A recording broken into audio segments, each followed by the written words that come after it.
things keep changing, and never for the best, at least not for you. Rearranging rules that we cannot contest. What can you do? Don't go crazy when the judge says your claimant had a good day. When things get hazy, 'cause there's nothing 25, it don't get angry.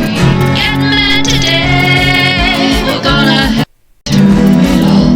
'Cause you, my friends, are beautiful. We're gonna get you through it all the way.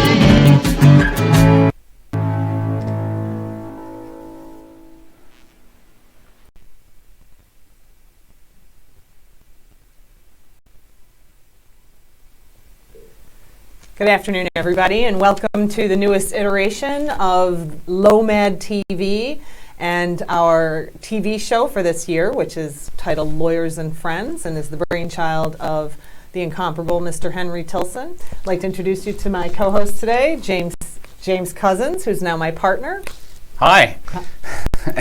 And I'm here at the beginning, I guess I'm sort of the Chandler of this episode, but I'm here to give you our friendly disclaimer that today's presentation and talk is for educational purposes only. It does not constitute the provision of legal advice or the creation of an attorney-client relationship, even though we do represent most of you very successfully. So I guess without further ado, we'll get right into our really wonderful presentation prepared by Melissa today. And again, I'm just the comic relief. As usual.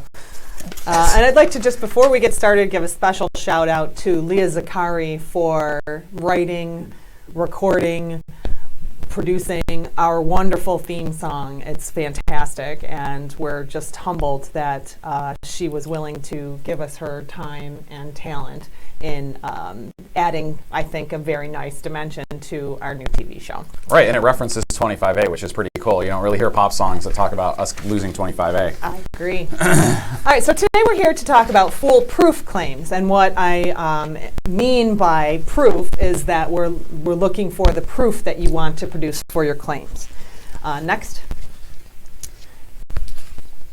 We're going to start out today with a Latin phrase, which I don't really know how to pronounce, but given that Latin's a dead language and really it wasn't meant to be spoken, I think I can safely pronounce scientia potentia est without anyone really being able to attack me for how I'm pronouncing it. What it translates to is knowledge is power, and it's attributed to Sir Francis Bacon. And what we really mean by this is that the more knowledge that we have on the defense side of the table in a workers' compensation claim, the better off we're going to be. And the way I think of this is that the more knowledge we get, the more power we have, and the more level the playing field is going to be as a result of that information. Because as you all know, we face significant challenges in workers' compensation claims because of the statute's purpose, which, as is oft stated in the appellate division decisions in connection with workers' compensation claims, to achieve the humanitarian objective of providing benefits to workers. And as a result of that, the statute itself contains a presumption that the claim is compensable, that unwitnessed accidents actually occurred, that the contents of medical reports stand for the proposition contained therein, et cetera, et cetera. So the playing field isn't level when we start out, as most of you, I'm sure, are well aware. And what we can do to combat that and to make the playing field more level is to obtain as much information as possible. All right, and I think one of the themes through a lot of the cases that we're going to talk about today is that the claimant makes some kind of allegation or statement that's just wrong.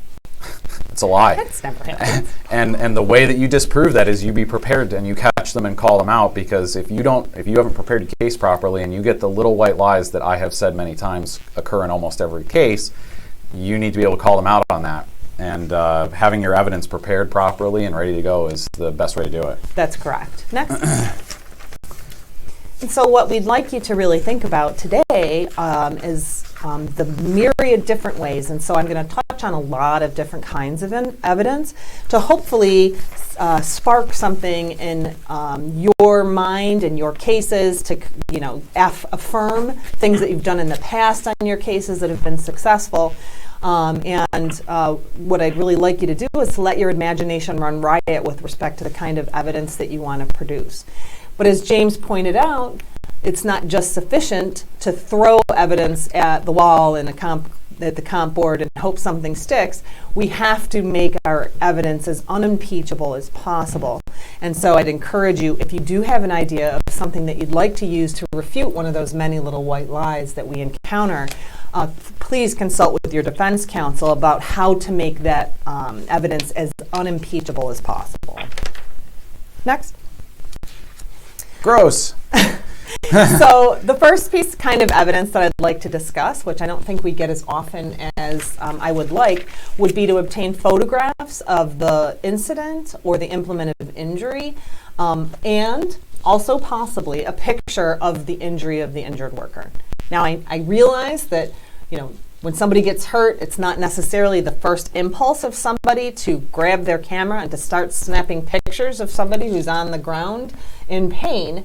However, under the right circumstances, obtaining a photograph of the injury site with the claimant's permission might be something that could be beneficial in either helping you to decide that you want to accept the case or that you want to defeat the case.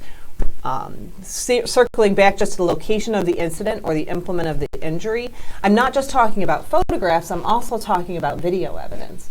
And it's my recollection that, James, you worked on a case for one of our clients where some video evidence was proposed for submission, which demonstrated the mechanism of the alleged occupational disease and how different the actual activity that the claimant was engaged in was from what the judge or the parties at the board might imagine based solely on a verbal description. Right, yeah, we've done that a couple times, particularly when it comes to somebody interacting with a piece of equipment and an alleged repetitive injury. And, somebody says, well, lifting this door up is very difficult on this piece of equipment, and you take a photograph of it of the maintenance manager using one finger to lift the thing up and one finger to push it down because it was counterweighted. Well, now the claimant starts to sound as sketchy as we believe him to be because we can prove otherwise. Correct. And photographs have been successfully used at the board to get disallowances of the claims. A couple of pieces of advice with respect to obtaining photographs of the location of the injury.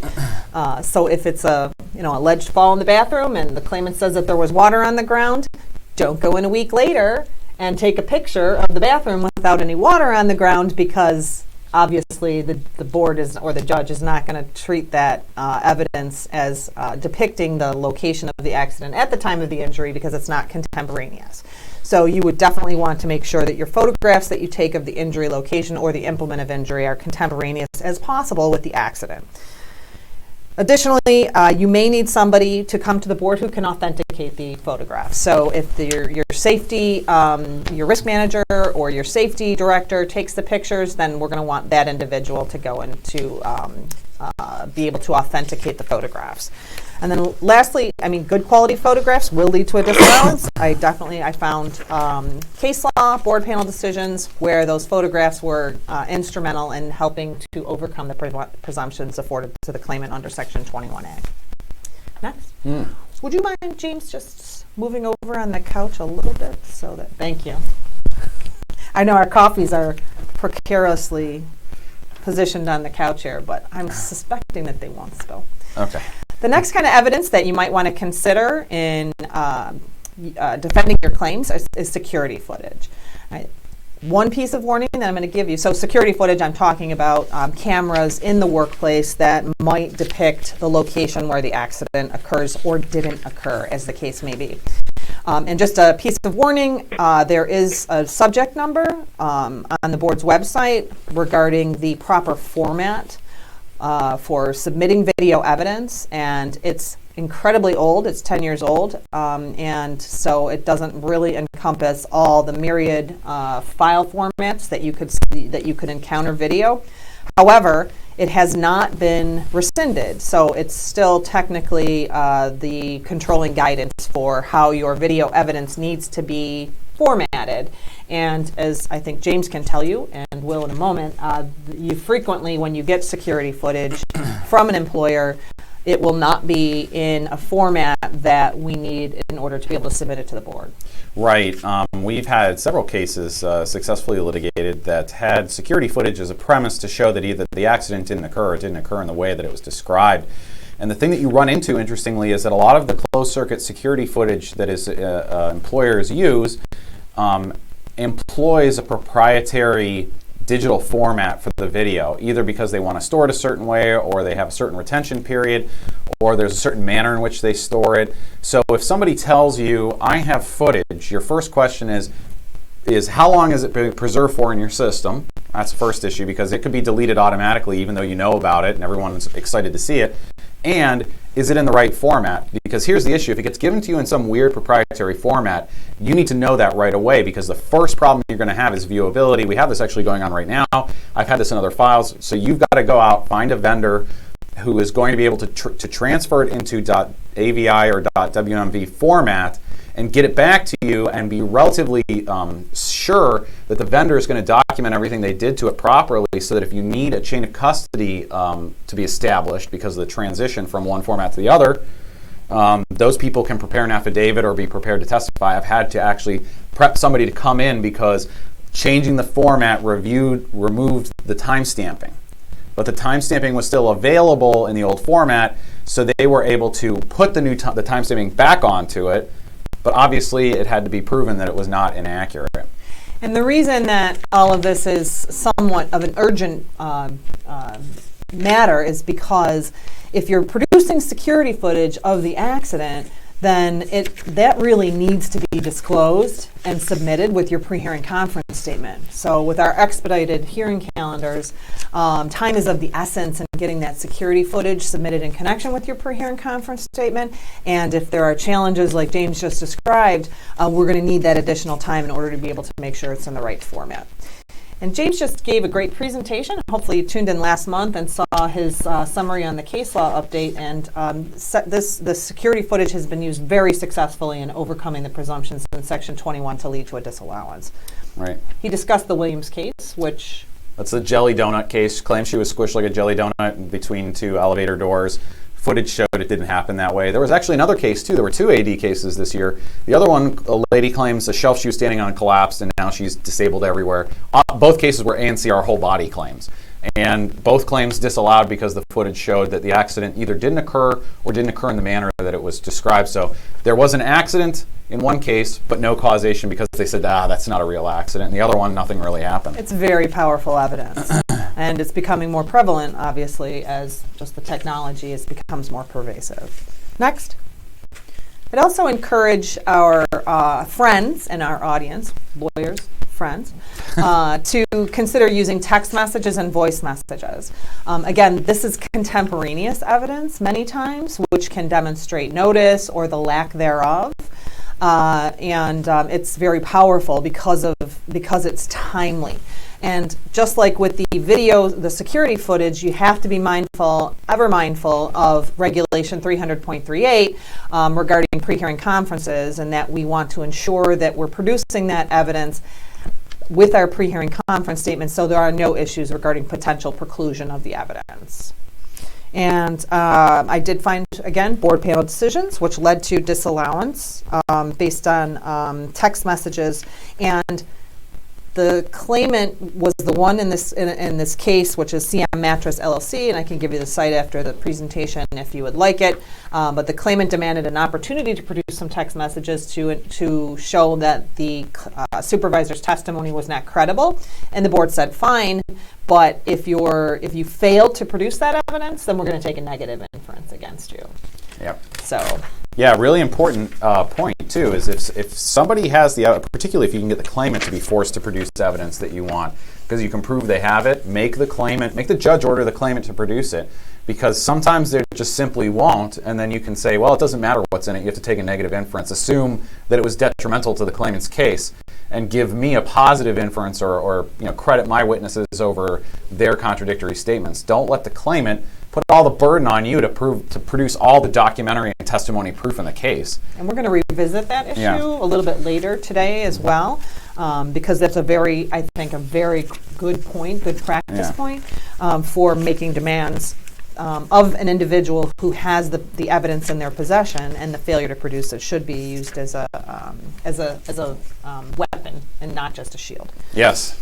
Next, I'd like you to consider using cell phone records as well to refute potentially a claimant's timeline of what they say occurred. So you frequently might run into this where the claimant says, well, I called my employer to notify them that I had this work injury.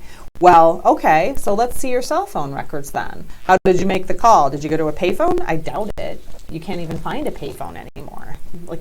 There were payphones. Our producer, Najee, he probably doesn't even know what a payphone is. There were payphones at the Roosevelt Hotel. Did you see that? Yeah, but they were video payphones, and I think you could use an ATM card or a debit card. And I remember when it was a big deal when payphones went from a dime to a quarter. So a payphone means something completely different to my generation than it does to the millennial generation and younger.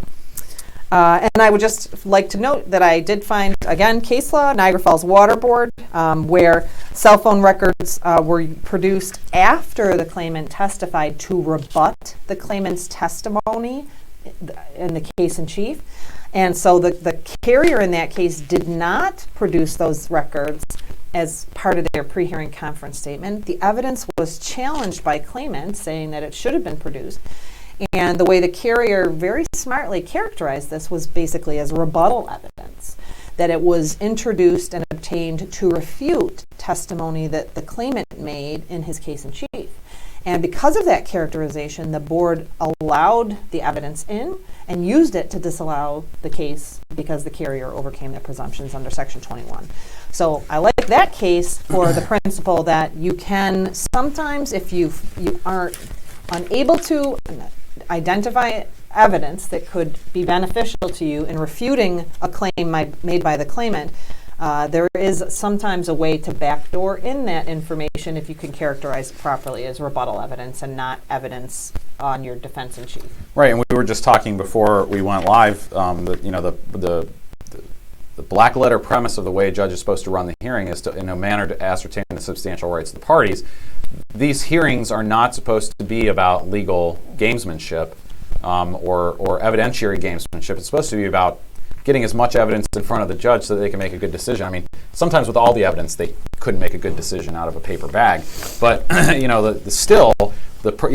it's not about playing games. It's about getting at a correct result. And it should be about that. Yeah, it should be. And if you sit in the hearing and go, well, the claimant just lied to you, Your Honor, I can produce a document right now that shows that the claimant lied to you, an ordinary human being would be like, I'd like to see the document, whether they admit it or not. But the judges we appear in front of sometimes was like, no.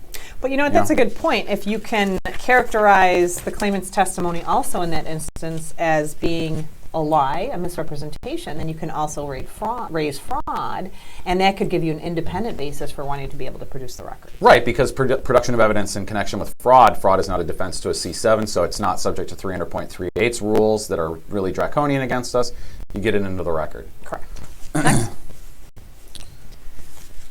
Emails.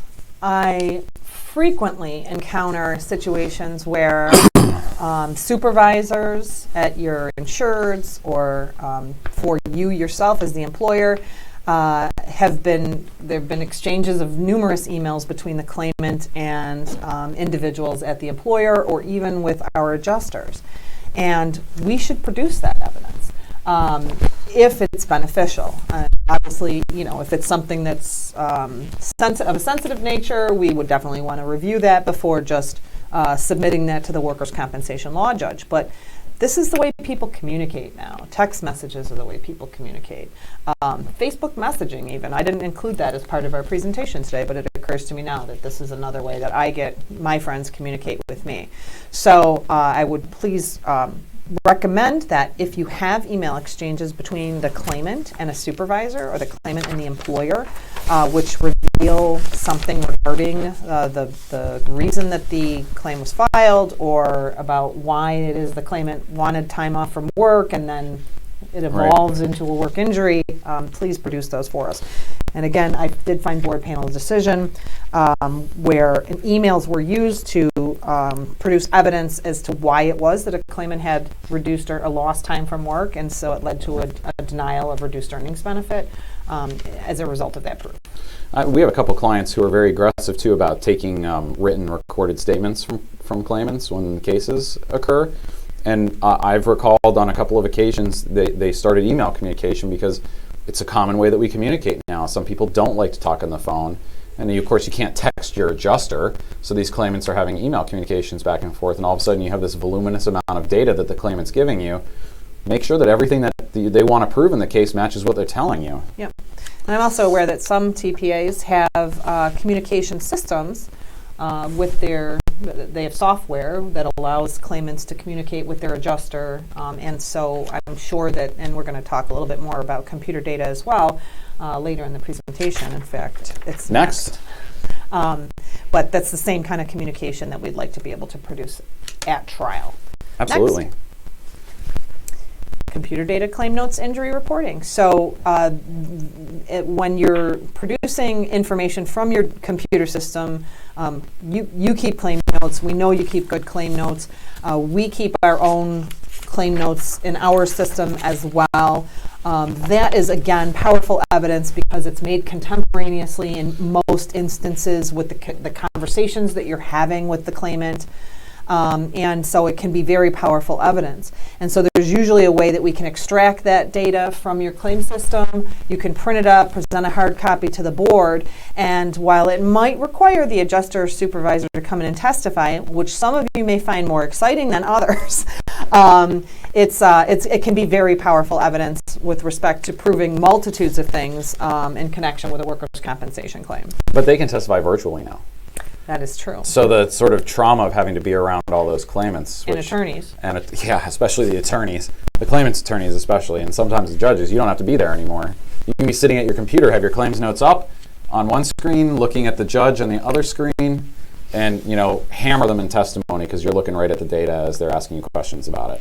And in support of presenting this kind of information, I would direct everybody's attention to the claim of the City of Albany, where a senior adjuster's testimony regarding information contained in the data in their computer software, in their claims management system, was used to prove that a payment was timely made and therefore to avoid a penalty. Yeah. Next. Time cards. Sort of, and again, time cards can take lots of different formats now. We just recently ourselves went to a computer time card system where our employees log into their computers, and that's how they punch in for work for the day. There are like your old-timey kind of time cards where you actually put it into a machine and a mechanical punch came down and punched in for when you were clocking in for work. But what time cards can do for you, obviously, is that they can demonstrate that the claimant wasn't at work when they said they were. Some companies' time cards actually include a certification on them that the claimant did not have an injury at work during the period encompassed by the time card for when they submit their time card back to their employers. So if the time card can be beneficial to us, obviously, no matter what format it might occur, we'd like you to be able to get us those time cards. And there was a plethora of decisions which reflected an ability to get a claim disallowed where the employer was able to show that the injury could not have occurred on the date that the claimant alleged that it did because of time card evidence. Next. Accident reports. I cannot stress. You'd be surprised, and I'm sure our audience here, because I find our audience here to be among the most knowledgeable and talented people in the business. But you'd be surprised how many times we do get referrals for claims where we're not provided with a copy of the claimant's report of an accident or we're not provided with the supervisor or the employer's report of the incident. I frequently find errors with the incident report from the claimant versus what they tell their doctor at the time of the first treatment, or the accident evolves. I'm sure we've all seen that, where it starts out as a minor trip over a wrinkle in the carpet at work, and then it morphs into a fall from a height of 25 feet. Right. And I kid you not, I do remember a claim early in my career where the original incident was described as a fall from about 3 feet high, and it did evolve into a fall of 25 feet. Yeah, I had one where it was a fender bender that then turned into a high-speed collision. And I remember pointing out to the judge that, like if you go back and look at the C2, the C3, and the police report, you will see that the cars were both nearly stopped when this accident occurred. And the claimant's telling doctors and us right now that they were traveling at 40 miles an hour. Really? Okay. I once caught a fish. that's you a claimant like that right now. That's true. That's a literal fish. Yeah. So just a note about accident reports. Obviously, we need to. There are some board panel decisions discussing how an accident report might be considered hearsay evidence, and while generally the rules of evidence do not apply in the Workers' Compensation Board, again, we want to make our evidence as unimpeachable as possible. And so if the accident report was completed by, say, the employer's client, and it's an individual who is not necessarily subject to the control of the employer, we need to ascertain whether or not that individual is available to help us demonstrate that the evidence that we're submitting is as credible as possible. So we need the person whose name is on the accident report generally in order to be able to submit that and make it credible evidence. Right, because it can reinforce what the statement about the mechanism of injury, or the claimant said I'm not hurting, or whatever. They reported it as a near miss, and next thing you know, you've got a near catastrophic claim being reported. Well, was it a near miss or a creeping catastrophic that got that you see? I mean, if the supervisor comes in and says I met with them, I talked with them, they were fine, they were adamant that they weren't hurt, but then we fired them, and now they have a comp claim. Okay, that's really compelling evidence. Yeah. Next. As James alluded to earlier, and of course this is fairly standard, but we are looking for witness statements, we are looking for the names of witnesses, and when I first started, recorded statements were fairly routine in workers' compensation claims. I don't see them as frequently as I used to, but I love it when I get a recorded statement from the claimant, and of course a transcription of that recorded statement is always helpful. And again, as with other kinds of evidence that are critically important to the actual occurrence of the accident itself, we have to be mindful of Regulation 300.38 governing pre-hearing conference statements. So we need to identify our witnesses, have our witness statements if we're going to produce them, which we don't always do. But if we're going to reproduce a witness statement or a recorded statement from the claimant, we want to be able to do that with the pre-hearing conference statement.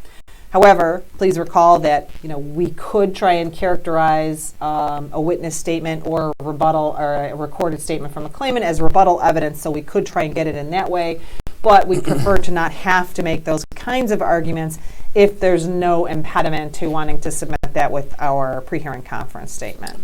Oddly enough, a little bit of legal trickery that oftentimes works too is if you produce this, if you can't get the statement, or for some reason you don't feel like you don't care whether you produce it or not, but you have the witness, you can show anything to a witness to refresh their recollection about something. Correct. And as soon as you show it to them, it is potentially admissible into evidence, and usually our opponents are not versed enough to realize that if they start asking about it and they want to see it, and they're like, well, I want to, why is this? And then they'll be like, I want this admitted into evidence. It's sort of a knee-jerk reaction. Okay. Like, what paper are you looking at, sir? And I'll sometimes do that too, just because I want to see, a claimant for a very complex case has notes. I want to see what their statements are. But if something's reviewed by a witness to refresh their recollection, it becomes admissible on those grounds. And oddly enough, even though there are no rules of evidence, the judges seem to follow that very sort of mechanically, and you can get your opponent to allow it into evidence. Right. And that's a cautionary tale too, because if you don't want that statement getting into evidence, then don't show it to them. Don't have it in front of them at the time that they testify. And that's why witness prep is also very important. We highly recommend that your witnesses meet with your defense counsel in advance of trial to go over not just the contents of their testimony and to give them in general advice about what the experience is going to be like, kind of like the dentist. Yeah. But also so that you explore any potential weaknesses in your claim prior to going ahead and having that witness testify at the board. Next. I love using employee manuals in trial, mostly because every employee manual comes with an assigned acknowledgement in connection with it, where claimants will say, oh, I had no idea that I was supposed to report this to my supervisor, or that I needed to fill out a written accident report if I got injured. And this is one of those little white lie things, And so if you're attacking the claimant's credibility and they want to deny that they knew about that kind of procedure, and you're able to produce a written document where they acknowledge that they received the manual, and even better yet, that they've received the instruction as to how to report an injury, a lot of times will bolster your claim. Additionally, it can be very useful in a work rule defense. Mm-hmm. So circumscribe the scope and course of employment pretty cleanly, demarcate it about what is and what isn't within the scope and course of employment.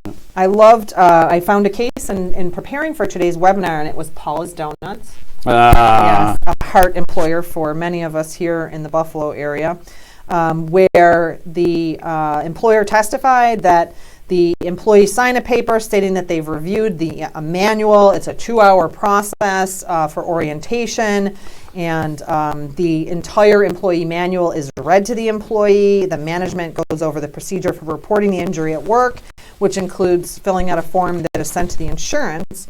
And as a result, notice was not considered timely in that case, and it was disallowed. And what was also critical to disallowing the case in that one was finding prejudice to the employer because they had security footage, which, because the incident was not reported timely, and as James mentioned earlier, a lot of times that there's only a specific period of time that security footage is kept. Yep. That security footage was gone by the time the employee reported an injury. I think it's good that they have security cameras watching those donuts because they're delicious. That's true. And then just touching on the work rule briefly, this is a defense which is challenging to prevail on, I would say, but it is a defense that employers will, on occasion, want to use to prove a point that when their employees violate work rules such that it takes them outside the scope of the work they were hired to do, that their claim is fought. And so a work rule defense is basically, it's an arising out of and in the course of employment.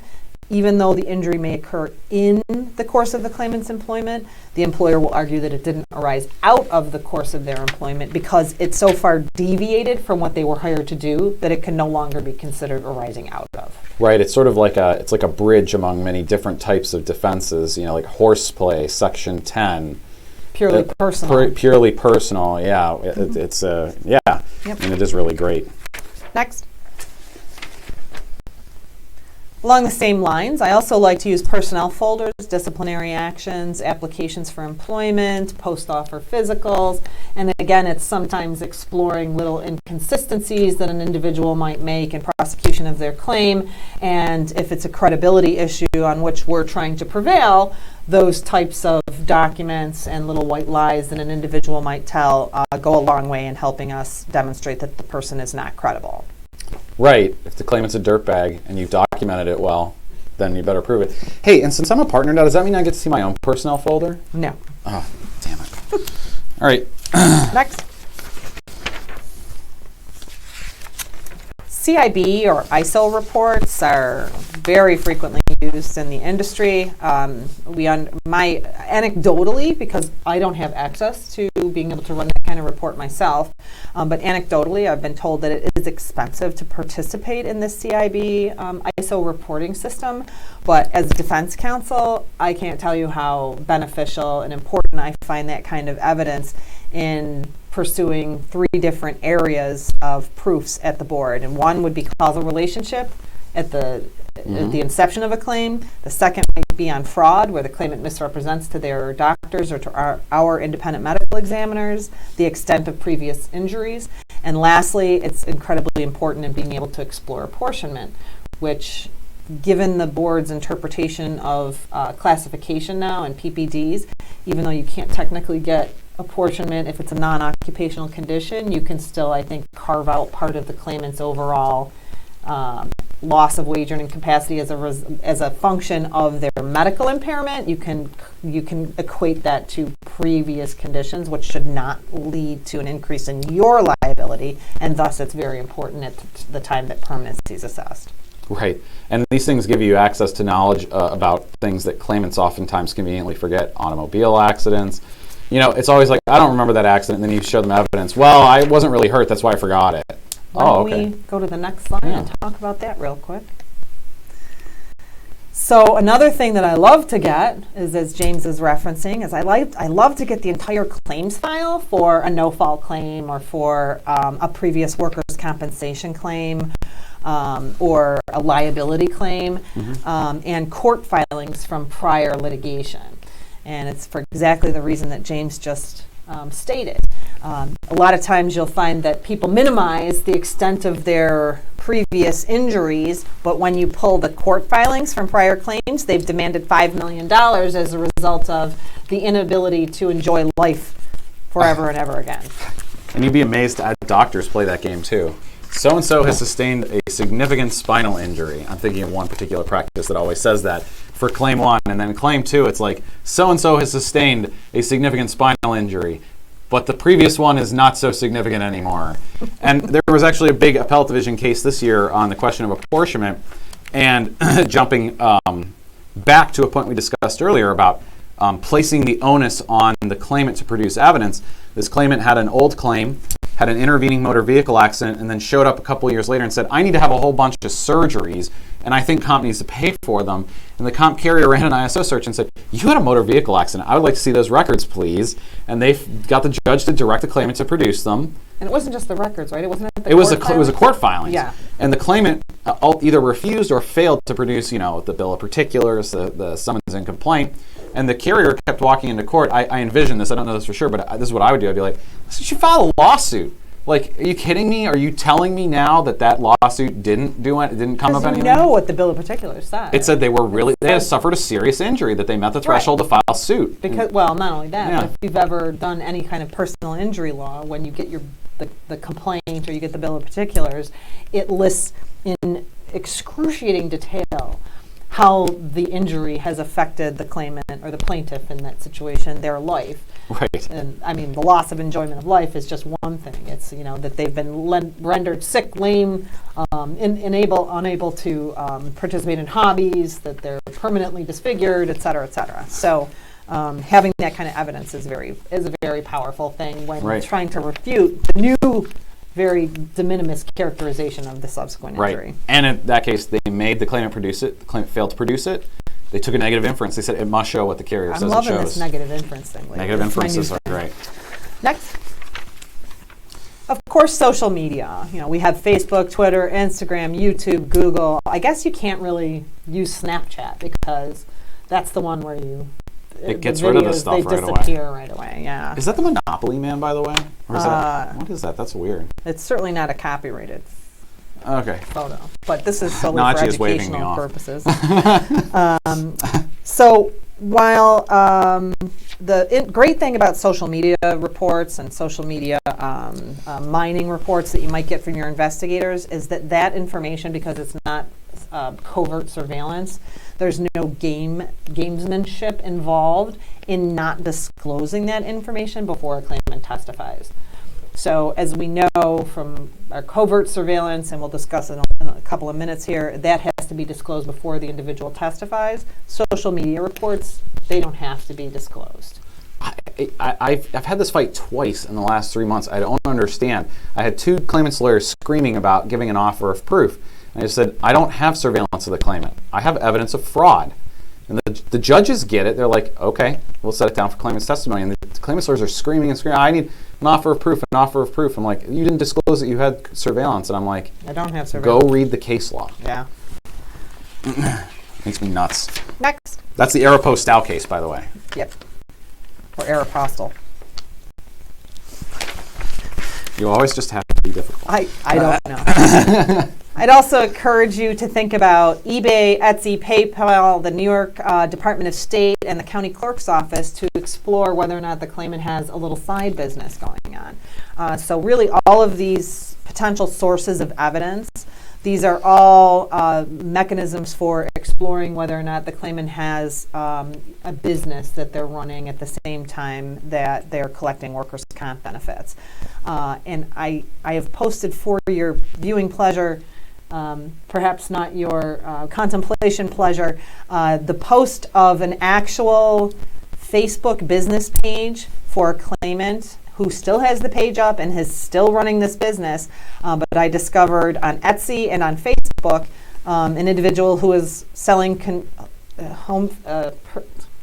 fabricated stuff, personalized flogger handles on an S&M like tool, like I don't know what to call it. I remember when you first told me this, I thought, oh, so like British Navy reenactments? And no, apparently not. So without any surveillance at all, with only exploring Etsy, he at the time had videos on Google+, on YouTube, and a Facebook page. I was able to discover this business where he was selling fabricated floggers and other toys, and even though had he declared his income from this business, which was minimal, and it would have led to a much higher RE award, he was permanently disqualified from benefits as a result of the fraud. We've also subpoenaed, actually it was Henry Tilson, subpoenaed PayPal and eBay records on a case that we've talked about in the past. And they were both highly responsive, as I recall, to the subpoenas. And we got voluminous PayPal records that they documented the transactions in the way that it's always hard to prove. You know, the investigators say, well, you know, all I can do is maybe try and buy something from the store to prove that I got something. Well, the next evidence is, can we prove the other transactions that we're not aware of, subpoenaing PayPal? Maybe the credit card companies might respond to that. If you could establish somebody was accepting credit card payments, you might be able to get those records. That's a good point. Yeah. Next. I kind of have a catch-all here. I have property records, DMV records, criminal background checks, emergency and medical records sweeps, gym and recreational activity sweeps, and like club membership kinds of sweeps. So you have somebody that you hate because you know that they're fraudsters, but you don't have evidence of your suspicions. But many of us have experience, and we can kind of tell when somebody's exaggerating their condition, which for what appears to be pecuniary gain to their medical providers. So if you have somebody that you really suspect is not being truthful with respect to their accident or their condition, then here are a multitude of different kinds of things that you can consider in fully exploring the veracity of things that the claimant is telling either you, their attorney, the judge, or their doctors. Right. It's a good place to start sometimes, too. Sure. Next. James just mentioned credit card records and subpoenaing credit card records. I think that's a great idea, and I would also ask you to consider issuing a subpoena for your defense counsel for bank records and for also potentially tax returns. I have a case right now where our client has, with their own resources, helped us obtain bank records that I'm going to be able to use to cross-examine the claimant. And I fully expect that he may try to minimize the income that he received from his own business. And should he try and do that, then I have this ammunition with bank records where I'll be able to refute his, what I'm sure he's going to characterize as a very nominal involvement in a business. This is the kind of evidence that you want to use that tactic of convincing the judge to direct the claimant to produce it. Because tax records are oftentimes very difficult. I remember very vividly several fights about whether, under our subpoena authorities, we could get tax records, and whether, or bank records, whether banks would comply with those sort of things because they don't perceive, a lot of official institutions don't perceive the Workers' Compensation Board as a real court, and then they question subpoenas that are issued out of comp claims. go to the judge and be like, this is going to be a pain in the butt, judge, to get these records. The claimant can go get them themselves, give them a 30-day order to produce this stuff themselves. Yeah, that's a great strategy. You may need to, in order to get tax returns, to get an authorization. I have done that on cases and been successful in demonstrating that a claimant was minimizing the income that they were getting from employment. Next. Don't forget that we also have Freedom of Information Act laws and Freedom of Information Law, which is New York State's version of it, for both state and federal government agencies. And just for example, we recently have been working on a case where the Department of Environmental Conservation was contacted to get information regarding the claimant's participation in hunting activities, fishing activities. I've also had cases where I got information about educational licensing, where a woman denied being involved in a cosmetology, she had a cosmetology license, or maybe it was, I'm not sure what the certifications are, or to be able to do hair or nails. And we did a FOIL request for information regarding those kinds of licenses with the New York State. I forget what the agency was, but I obtained the records, and it reflected that she had recertified during the time when she denied that she was involved in any activity like that. So again, just remember that there are potentially avenues to obtain information from agencies, whether they be state or federal agencies, where you might be able to, again, exploit little white lies or lies that the claimant is telling you. Just a real quick note on this too. Something that I do often when I run across a deposition of a doctor whom I'm not familiar. First place I go is the Office of Professional Medical Conduct, subdivision of the Department of Education, and I look up the doctor's name. I find their license. I check for their disciplinary history. I check to see what certifications they have. And you can do that online without a FOIL request. It doesn't cost a penny, and you can find out if they were suspended. A lot of these, sometimes you find a doctor got suspended or had a recent suspension or pending. Sometimes it could be an IME. Well, yeah, but knowledge is power. So if you know about something, you can block it or you can take steps to minimize it. Correct. Next. Regarding labor market attachment proofs, I think that being able to obtain the records from Access VR, which seems to me that if the claimant has been referred to Access VR in connection with the comp claim, you should have no issues in getting that information. I don't believe that you'd be able to just get those records with a FOIL request. I think you'd likely need an authorization in order to be able to get that information from Access VR. However, a subpoena would probably suffice for being able to get those records. Same with respect to school records. They are of a sensitive nature, and so they're not going to be willing to necessarily disclose those without a subpoena, although you'd be surprised at the information you can sometimes get from a registrar's office without actually having the authorization. It can't hurt to call and try. I had one once tell me, oh yeah, she did register, but then she dropped out. And what I was looking at in my hand was a list of classes that the claimant had given me to prove that she was enrolled full-time in school. And I got the registrar on the other end of the line saying, yeah, she dropped all those classes 4 weeks ago. Yeah. I'm like, could that have happened by accident, like non-payment? Something like, no.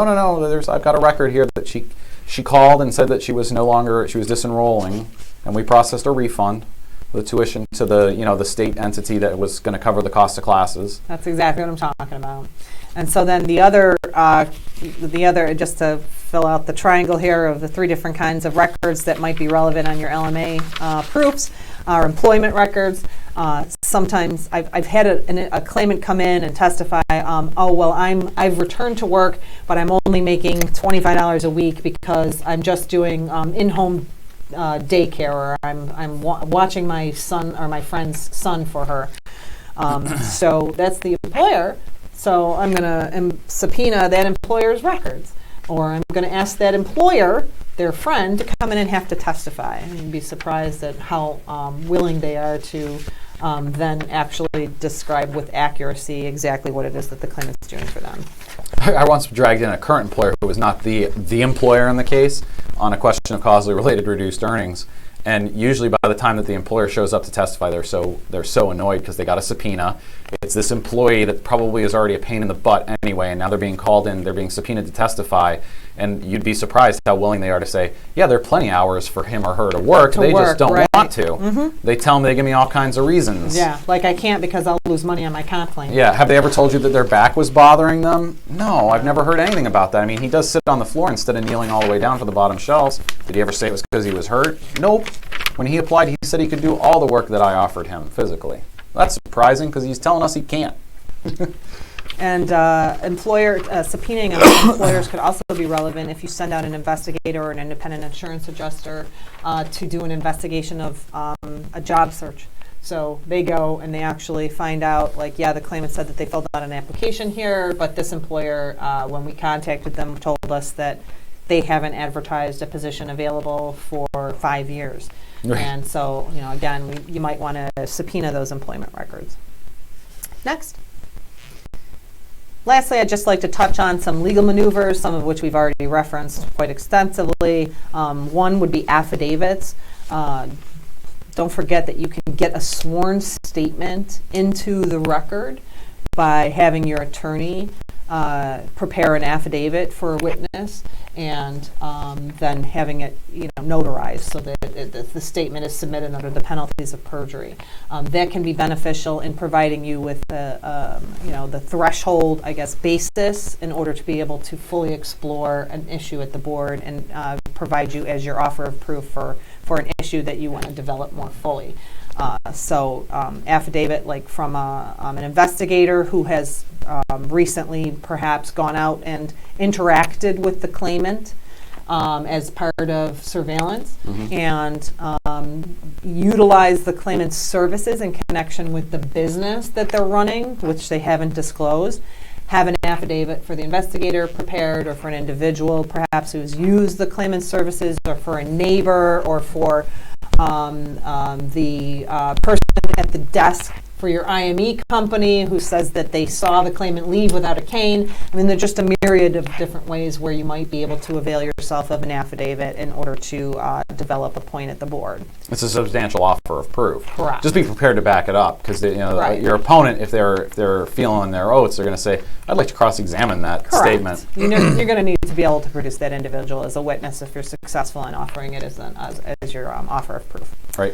Obviously, subpoenas, we've talked about extensively today. And then lastly, I'd just like to touch on a legal concept called spoliation, which is you make a demand. What? It's a funny word. I know. It looks like it should be spoilation, and that's how I think of it in my head, because essentially it's kind of like the idea that you're demanding that somebody preserve evidence so that it's not spoiled for trial. I just keep thinking of rotten broccoli. That's kind of what it is. So in other words, what you do is you send a letter to somebody who has custody of evidence that you would like to be able to produce at trial, and you demand that they preserve that evidence so that you can make a demand for it at trial itself. So I've recently used this in demanding that a claimant, and it's the fish story guy, I've recently used this to demand that a claimant preserve social media evidence. And if the claimant then fails to produce that evidence after we've demanded that it be preserved, again, you can request a negative inference from the workers' comp judge. And that's a lot more established case law, right? Because that flows. This is real case law. It's from real judges. Yeah, because I do remember that when I was clerking, is that there are sort of accepted, understood results, is that if you do not preserve evidence once you've been given notice, they're going to take an adverse inference on whatever point is being argued about that particular evidence. That's correct. Next. So that's our presentation for today on how you can make your claims foolproof and to prove your positions at the Workers' Comp Board. And remember, it's all about information giving you power and helping us to level the playing field. You couldn't help yourself. That was like a definite play on words and a pun at the same time. I know. I'm queen of fun. Oh, man. Okay. So thank you for tuning in today. We'd ask you to tune in for our next episode, which will be February 22nd of 2018. I wish I could tell you what the topic is going to be, but I haven't had a volunteer yet. So I will certainly bring it up at our next scheduling meeting with our attorneys.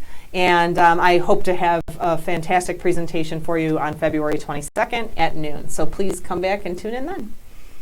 Thanks, everybody, for tuning in.